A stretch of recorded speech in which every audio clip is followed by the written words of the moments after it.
Friend, how are you. नमस्कार दोस्तों, मैं हूं आप सभी का छोटा भाई पीके दीवाना। जैसा आप जानते हैं, मैं हमेशा नई नई खबर के साथ आप लोग के सामने आता रहता हूं। तो इस बार का सबसे बड़ी खबर लेके आया हूं। इससे पहले मैं बताने से पहले ये कहना चाहूंगा, अगर अब तक आप लोग हमारे चैनल को सब्सक्राइब नहीं किए तो जाकर सब्सक्राइब कर लीजिएगा। बेल आइकन को दबाना तो बिल्कुल मत भूलिएगा, क्योंकि जब भी हम कोई भी वीडियो अपलोड करते हैं तो उसका नोटिफिकेशन आप लोग को सबसे पहले मिल जाया करेगा। अभी हम बात करते हैं हमारे देश में टिकटॉक का वापसी आना क्या मुमकिन है? क्योंकि हमारे देश में क्या टिकटॉक वापस आ सकता है? दोस्तों, आप चाहे जहां से देखो, व्हाट्सएप से और इंस्टाग्राम से, फेसबुक से या कोई भी न्यूज से, कहीं से भी देखो, आप लोग को एक ही जवाब मिलता है, टिकटॉक हुआ हमारे इंडिया में बैन। तो अभी जैसे आप लोग जानते हैं, टिकटॉक बैन होने की वजह से हमारे भारत देश में बहुत से भाई लोग बहुत परेशान हो चुके हैं। क्योंकि टिकटॉक एक ऐसी जरिया था उन लोग को, जो टिकटॉक से कई प्रकार के लोग थे जिन्हें उस टिकटॉक की वजह से उन लोग का घर चलता था। बहुत से लोग तो टिकटॉक की वजह से बेरोजगार हो चुके हैं।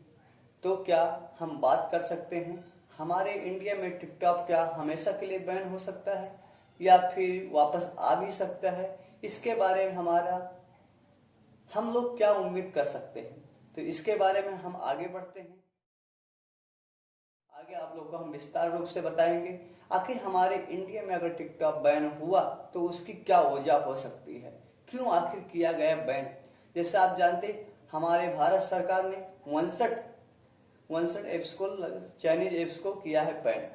तो आखिर इसमें क्या वजह हो सकती है जो उन्होंने आखिर 59 एप्स को बैन किया? तो सबसे जैसे दोस्तों आप जानते हैं, हमारा भारत सरकार ने जो ऐसा कदम उठाया है उसके लिए सबसे बड़ी है खबर कि अगर किसी को किसी प्रकार के अगर उसे नीचा दिखाना है तो उसकी कमजोरी खोजी जाती है।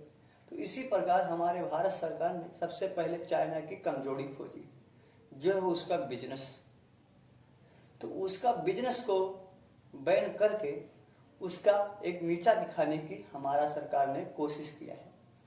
और सबसे बड़ी खबर यह है कि आखिर बैन उसने किया क्यों है।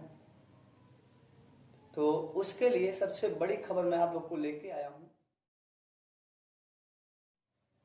गालवानी घाटी में हमारे 20 सैनिक हुए शहीद। इसकी वजह से हमारे देश में बहुत ही नाराजगी हो चुकी थी। और अभी इसका मतलब ये नहीं है कि हमारा भारत सरकार अगर बैन किया तो वापस आएगा या नहीं आएगा। इसके बाद जमीन पर कब्जा करने की कोशिश कर रहा था, इसलिए उसे सबक सिखाने के लिए ऐसा कदम हमारे भारत सरकार ने उठाया। तो इसका मतलब ये नहीं है कि कोई जो कदम हमारा भारत सरकार ने उठाया है ये सरासर गलत हो सकता है।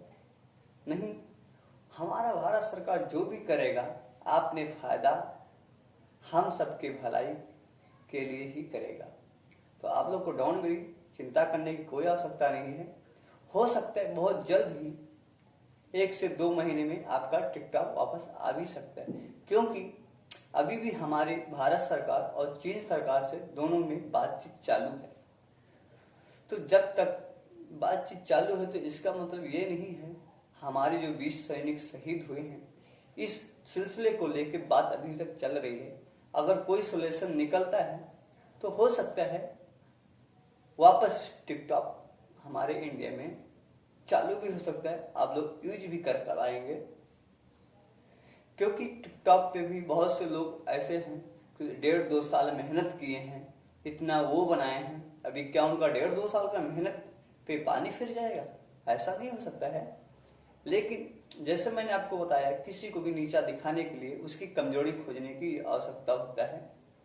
तो इसी प्रकार हमारे भारत देश में जो उसका बिजनेस था, बिजनेस को उसका बैन करके उसको यानी एक नीचा दबाने की कोशिश करके हमारा भारत सरकार इस मकसद में सबसे पहले कामयाब हुआ है। तो कामयाब इसमें तो हो गए हैं। आगे फिर देखते हैं आगे चीन की सरकार और भारत सरकार में क्या समझौता होती है।